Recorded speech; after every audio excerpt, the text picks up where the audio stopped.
Добар ден, денеска ќе играме топ левел. Во предната епизода игравме топ левел и сега ќе играме само да ги испразниме овие.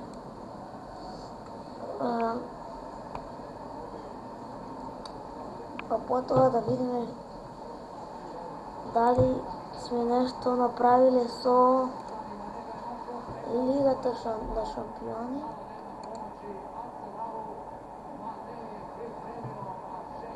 И сега малку да го намалам само тоа на телевизорот.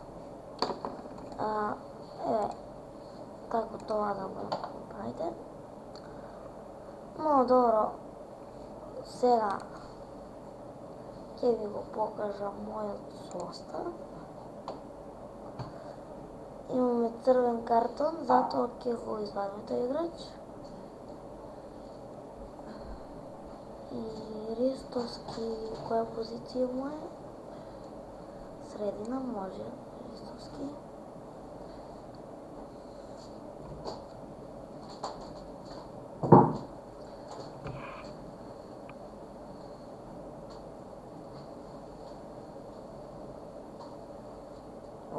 Го минавме.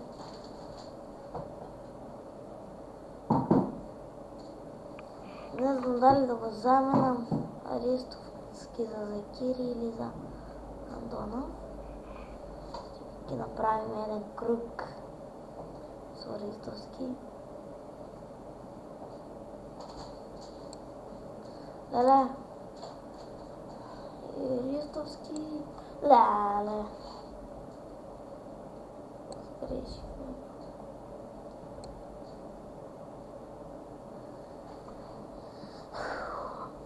Дека Ѓоргиев и Андонов имаат црвен картон.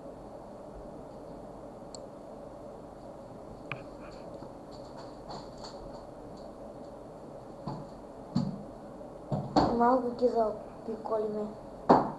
Не го погодивме.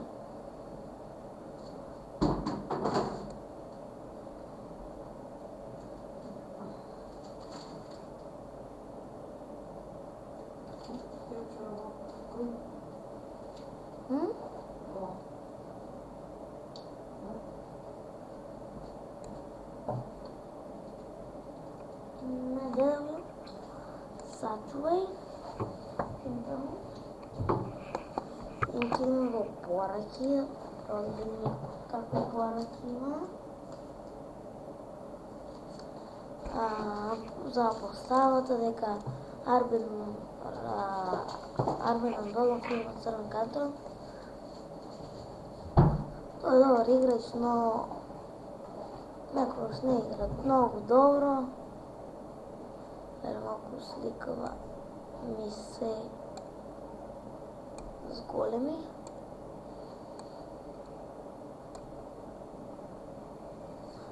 Ќе намалим повторно, ќе биде онаква како што беше. Илјаде, ваква нека биде. Па, еве сега, идеме да видиме дали сме на првото место.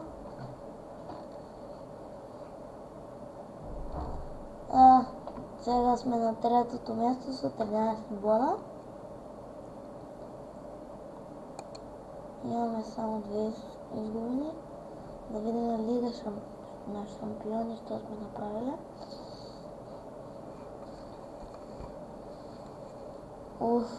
Последни сме во на шампиони затоа што имаме 2 изгубени од ФЦ Про и од Трабзон ФЦ. На Ундрихил УТД сме победите, но не се знае, може би сме на последно место, но имаме само во Лига шампиони една изгуба. Да видиме во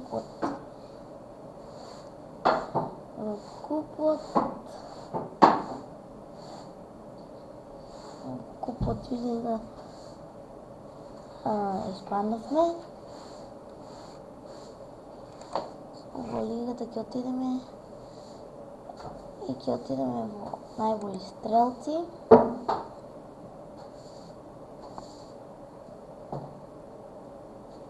За сега од нашата екипа нема, но во претходната епизода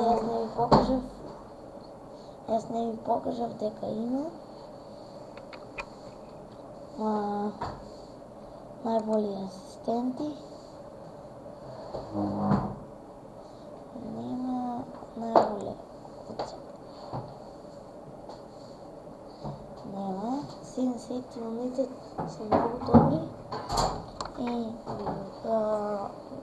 ова беше се за видеото и довидување.